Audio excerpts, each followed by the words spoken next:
So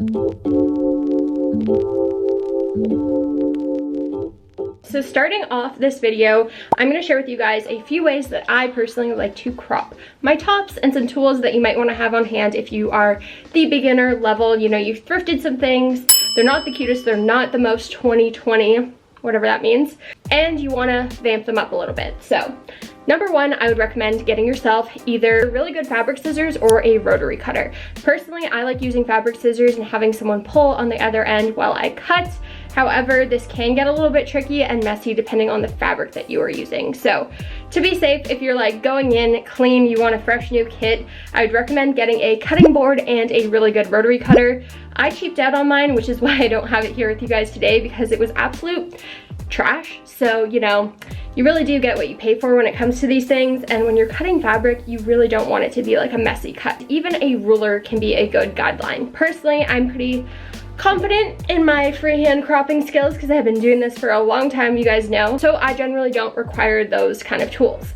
But I do actually have this table that has a grid pattern on it, so if my item doesn't have like a plaid pattern or a line pattern, I kind of use this for reference when I'm folding over my piece. You can also use chalk, really tiny sharp sewing scissors. Those can be actually really good for like cutting on edges so you don't get that messy look again. That's kind of where I would start. So all we are going to be using today are these guys, which are almost falling apart because I have been putting them to work. So these are all the tops that I'm going to be taking my scissors to today. What a joy. I've been holding on to them because, you know, it's kind of like an addiction. Once you get to cropping, there ain't no stopping. Option number one, a good old striped shirt. This is like the beginner's dream. Having a guideline that is on your shirt can be a no-fail path for you. Essentially, what you're going to want to do is decide on the length where you want it to be cropped. This is a cotton that is pretty tight. It is a prime cropping material.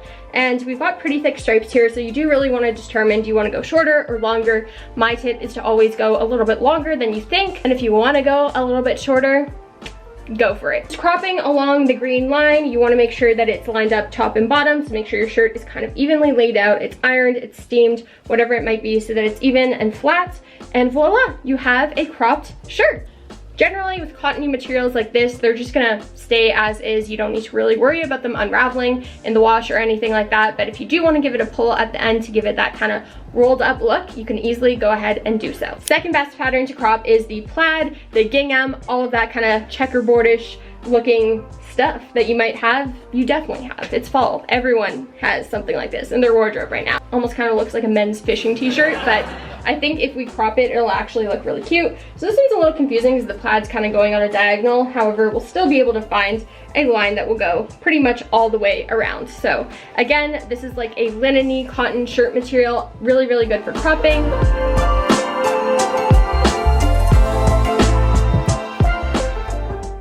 Materials I would avoid cropping are silky satin materials. This happens to be real silk. Definitely a no-no. You want to take that to a pro or wait until you've advanced your skills.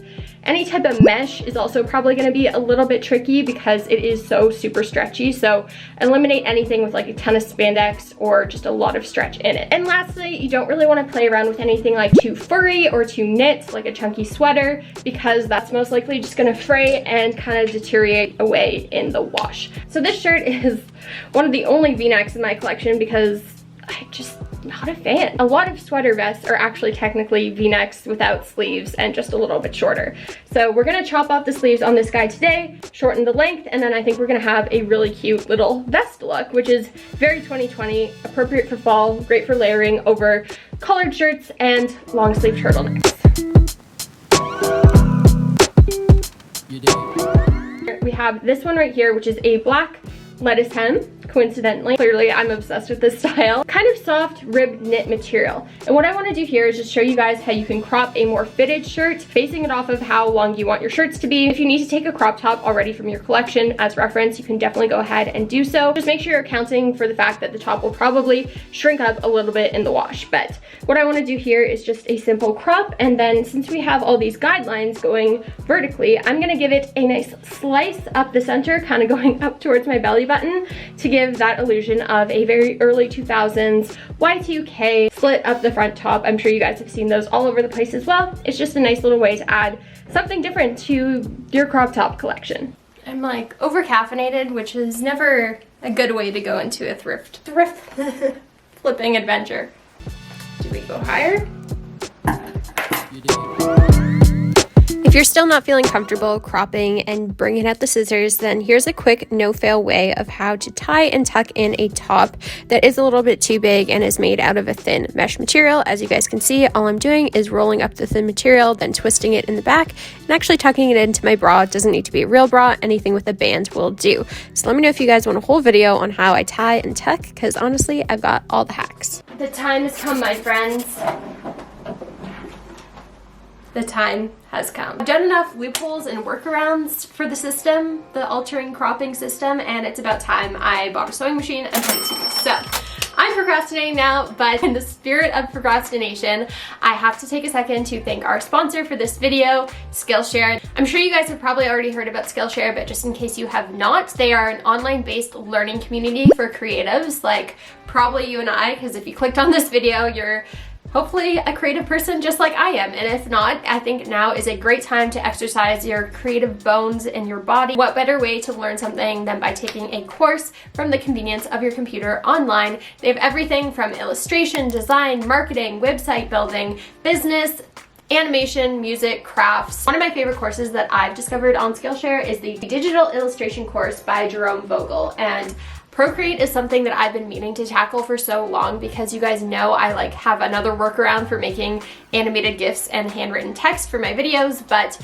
we have an iPad now, and I was like, you know what? We're going to learn how to do something, and the easiest way to do so was through this Skillshare course. It's super simplistic. Everything's broken down into chapters, so you can take it at your own level and at your own pace, which I think is really, really great. I also love it because there's no ads, so you're simply just clicking on a video, getting informed on the subject that you are looking for, and walking away with all the knowledge in the world. If you guys are interested in Skillshare, I'm gonna have a link down below, and the first 1,000 people to use the link will actually get a free trial of Skillshare Premium. Something I lost recently was hobbies, and during quarantine, I definitely picked those back up. So let's get over to this guy.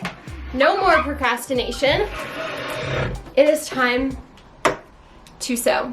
I have a concept in mind that is inspired by this top right over here by Paloma Wool, which is like the most poppin' sustainable brand at the moment.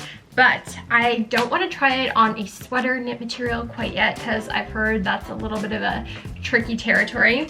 So instead we're going to try it on this very thin cotton muscle tank. First step, what I'm gonna do is just go ahead and crop it to my desired length, because it is a little bit too long right now. So we're gonna cut off a little bit at the end. For that, I do want to attempt to do a single stitch hem. Nothing fancy, because as you guys will see, it's gonna be quite distracting at the bottom anyways, so having it be super clean isn't necessary, but I do want it to be more than just like a raw hem, because with a really thin cotton like this, that never really looks good. We're gonna do that and then use actually the bottom scrap material to cinch the two together. This is where things could go really south. Hi. Hi. What's up? Can I call you back soon? Yay! Did it work? Yeah, we're in motion. That was Sewing 101, which I'm not gonna explain to you guys because clearly I'm not the candidate for that. What I'm gonna do is try and sew these two pieces together, just a simple single stitch, and then I'm gonna go and try and knot it together. I might not even sew it, because really, this is quite challenging, and I don't know if I have it in me today, so here we go.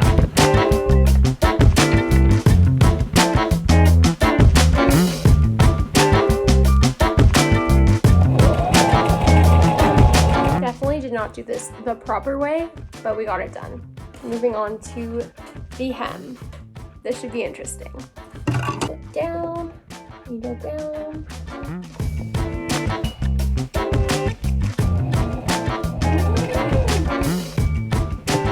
So, I ate some pizza, feeling a little better. Actually, doesn't look that bad. Like, this is kind of cool. Like, Urban Outfitters would totally sell this.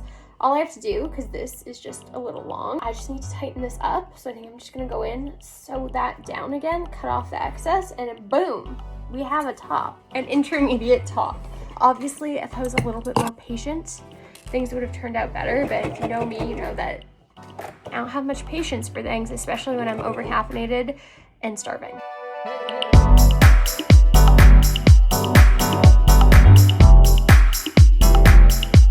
considering the fact that I only received my sewing machine this morning, I figured I couldn't really call myself an advanced pro quite yet. That would be a little bit of a stretch. So I've called in one of my friends, Lauren. We actually went to school together and did retail management, and just so happens that she's also very passionate about finding a career in the whole vintage space. And guys, she is killing it at the thrift flips. They are insane, so good. So make sure you go and check her out, but she's actually gonna catch up with me on Zoom right now and show you guys how you can thrift flip and crop a top super easily and make them look like a pro did it. Sneak peek at one of the styles we're gonna be doing. I'm actually wearing it today. It is the infamous lettuce hem top that we're seeing all over TikTok that actually originated all the way back in 1970 by a black man named Stephen Burrows. So he was actually working on a project for Vogue, and the editor-in-chief asked for a lettuce green dress when he thought they said lettuce edge, and this is how we got this style today. My shirt's kind of like lettucey green too, so maybe this was like the hybrid of both. Anyways, Lauren's gonna show us how to do that, so let's get to it. How's it going? Hi, it's good, you know, bright and early in the morning. So how long have you been reworking vintage and like kind of upcycling, thrift flipping, that kind of stuff? I started to learn how to sew in grade 4, but I guess I'd say within the last like 4 years, I've been like really focusing on like upcycling and reworking, and as I like to say, I like to call it like remarking. Quickly, some of your go-to tools, because for me it's like pretty much just scissors and that's about it. Just got a sewing machine. An unpicker, that's definitely like number 1, because you're always taking things apart. You need a pair of tiny little sharp scissors so that you can like get into like corners of things, and it's just like helps cut your threads super close, all that. I personally like to say a rotary cutter, which is this guy right here, because it helps make your lines super straight when you're cutting. Any shape of ruler. You need like long, short, square rulers, all of that stuff. Okay, so to achieve the lettuce hem on any crop, you're gonna first crop your t-shirt or whatever you are cropping to your desired length. No need to add any additional length or whatnot. You'll just do it to where you want it to sit on your body. When you're at your sewing machine for the lettuce hem, you're gonna have it threaded like normal, but what you're gonna wanna do is make sure you decrease your tension. I always like to keep it at a 2.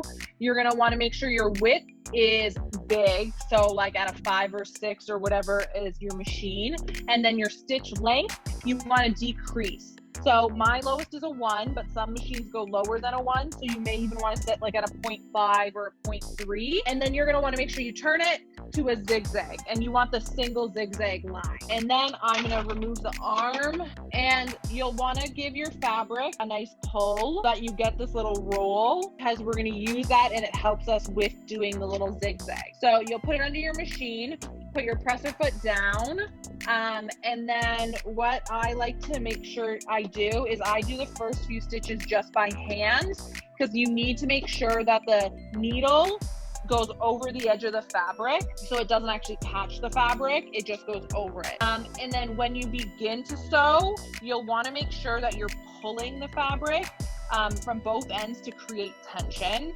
So you'll just go along. So here is our lettuce hem guy. As you can see, it's been sitting and it's nice and wavy.